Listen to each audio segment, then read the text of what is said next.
Hi friends, welcome to my channel. আজ আমি আপনাদেরকে দেখাবো কম তেল মশলা ব্যবহার করে কিভাবে চিকেনের ঝোল রান্না করি। আমি এখানে 750 গ্রাম চিকেন নিয়েছি আর দুটো মিডিয়াম সাইজের আলু মাঝ বরাবর কেটে ভালো করে পরিষ্কার করে ধুয়ে নিয়েছি। আলুগুলি এখন আমি ভেজে নেব। কড়াইতে পরিমাণ মতো তেল দিয়ে আলুগুলি তুলে দিলাম। আলুতে পরিমাণ মতো নুন এবং হলুদ মাখিয়ে আমি হালকা আঁচে চাপা দিয়ে আলুগুলিকে ভেজে নেব। লো আঁচেতে মিনিট 5 রাখার পর আমি আলুগুলি প্রায় ভাজা হয়ে গিয়েছে, এগুলি একটি পাত্রে তুলে নেব। আমি খুব বেশি আলুগুলি ভাজবো না। কড়াইতে আমার অল্প তেল আছে, এখন আমি আরও 3 চামচ সরিষার তেল দিয়ে দিলাম। তেল গরম হয়ে গেলে দুটো তেজপাতা ভেজে নেব। তেজপাতা ভাজা হয়ে গেলে আমি অল্প চিনি ছড়িয়ে দেব। চিনি তেলে মিলিয়ে গেলে আমি দুটো মিডিয়াম সাইজের পেঁয়াজ কুচিয়ে রেখেছিলাম, সেটা এখন দিয়ে ভেজে নেব।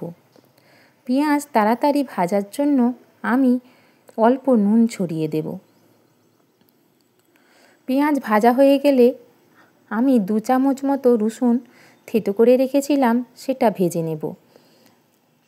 চিকেনে রসুন বেশি ব্যবহার করলে চিকেনের স্বাদ ভালো হয় এবং আদার পরিমাণ কম ব্যবহার করতে হয়। আমি এখানে 2 ইঞ্চ পরিমাণ আদা বেটে রেখেছিলাম। এখন আদা এবং 2টি কাঁচা লঙ্কা চেরা দিয়ে ভালোভাবে মশলাটা কষিয়ে নেব। একটা পেঁয়াজ আমি বেটে রেখেছিলাম, সেই বাটা পেঁয়াজ এবং একটি মিডিয়াম সাইজের টমেটো কুচিয়ে রেখেছিলাম, সেগুলি এখন তেলের উপর দিয়ে ভালোভাবে বেশ কিছুক্ষণ ধরে কষিয়ে নেব। এই সমস্ত কিছু ভাজা হয়ে গেলে হলুদ গুঁড়ো 2 চামচ দিয়ে আমি অল্প জল দিয়ে দেব এবং ভালোভাবে মশলাটা আরও বেশ কিছুক্ষণ কষিয়ে নেব। এখানে আমি হলুদ গুঁড়ো ছাড়া অন্য কোনো মশলা দিচ্ছি না, জিরে গুঁড়ো বা ধনে গুঁড়ো ব্যবহার করিনি। আপনারা এইভাবে একবার চিকেনের ঝোল বানিয়ে খাবেন এবং খেতে কেমন লাগে অবশ্যই জানাবেন। অল্প জল দিয়ে মশলাটা কষানোর পর যখন মশলা থেকে তেল ছেড়ে আসবে, দেখুন আমার মশলা থেকে তেল ছেড়ে এসেছে, এখন আমি পরিষ্কার করে ধুয়ে রাখা মাংসগুলো দিয়ে দেব এবং এতে পরিমাণ মতো নুন এবং হলুদ দিয়ে দেব। দিয়ে নাড়াচাড়া করে বেশ কিছুক্ষণ কষিয়ে নেব। মাঝে মাঝে ঢাকা দিয়ে এবং ঢাকা খুলে নাড়িয়ে চাড়িয়ে বেশ কিছুক্ষণ কষে নেওয়ার পর ভেজে রাখা আলুগুলি দিয়ে আমি আরও 5 থেকে 7 মিনিট কষিয়ে নেব। যদি আপনাদের এই রেসিপি ভালো লেগে থাকে তাহলে অবশ্যই লাইক, কমেন্ট, শেয়ার করবেন। নিত্য নতুন রেসিপি পেতে আমার চ্যানেলটি সাবস্ক্রাইব করার অনুরোধ রইল।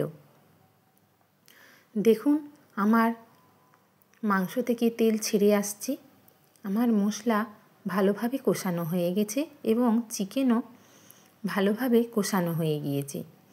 4 থেকে 5 কাপ জল আমি গরম করে রেখেছি, এখন সেটা ঢেলে দেব।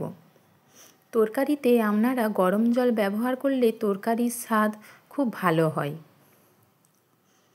আপনারা যে যেমন গ্রেভিটা পছন্দ করেন সেই রকম জল দেবেন। আমি 4 থেকে 5 কাপ গরম জল এখানে ব্যবহার করেছি।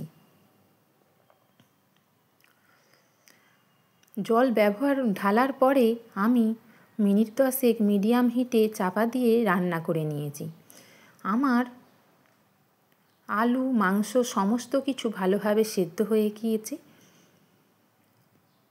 এখন আমি 1 চামচ শাহি গরম মশলা দিয়ে দেব এবং কুচিয়ে রাখা ধনেপাতা দিয়ে আমি একটি পাত্রে এই ঝোল ঢেলে রাখব। দেখুন আমার ঝোলের রং কত সুন্দর এসেছে। এটা দুপুরবেলা গরম ভাতের সাথে আপনারা খাবেন, দেখবেন খেতে খুব ভালো লাগছে। আমার ঝোল সম্পূর্ণভাবে তৈরি হয়ে গিয়েছে। এখন একটি পাত্রে আমি ঢেলে নেব এবং একটি বলে আমি সেটি সার্ভ করব। আমার রেসিপি দেখার জন্য সকলকে ধন্যবাদ এবং অনেক ভালোবাসা। নমস্কার।